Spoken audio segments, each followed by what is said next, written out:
কান চলচ্চিত্র উৎসবের ৭৮তম আসরে স্বল্পদৈর্ঘ্য চলচ্চিত্র বিভাগে স্থান করে নিয়েছে বাংলাদেশের আলী। সিনেমাটি পরিচালনা করেছেন আদনান আল রাজীব। কানের স্বল্পদৈর্ঘ্য সিনেমা বিভাগে এই প্রথম স্থান পেল দেশের কোনো সিনেমা।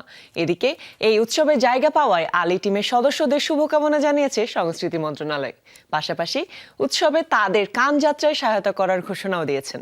বাছাইকৃত লাল সরিষার দানা থেকে তৈরি হয় প্রাণ সরিষার তেল, আসল ঝাঁঝে আসল স্বাদে।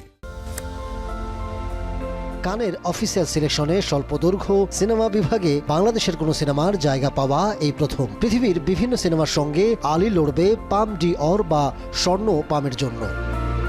ব্যক্তিজীবনের ভেতর দিয়ে একটা অনিবার্য সত্যকে আবিষ্কার করার চেষ্টা করা হয়েছে স্বল্পদৈর্ঘ্য এই সিনেমায়, যেটি নির্মাণ করেছেন আদনান আল রাজীব।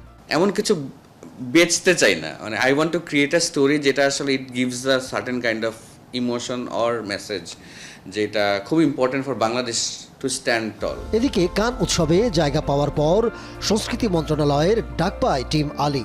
সচিবালয়ে উপস্থিত হন আলী সিনেমার নির্মাতা ও কলাকুশলীরা। তাদের সঙ্গে মতবিনিময় করেন সংস্কৃতি উপদেষ্টা মোস্তফা সরওয়ার ফারুকী।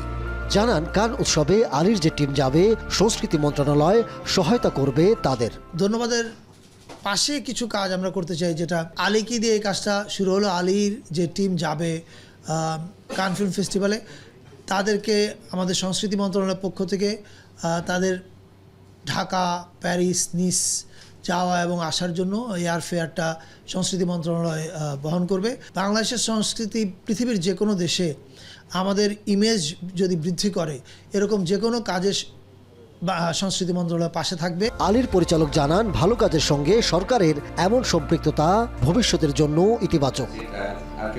আগামী ১৩ মে ফ্রান্সের কান সৈকতে শুরু হবে ৭৮তম কান চলচ্চিত্র উৎসব। ২৪ মে উৎসবের সমাপনী দিনে দেওয়া হবে স্বল্পদৈর্ঘ্য বিভাগের পাম ডি অর বা স্বর্ণপাম পুরস্কার। সেদিন জিতবে বাংলাদেশ, প্রত্যাশা বাংলা সিনেপ্রেমীদের।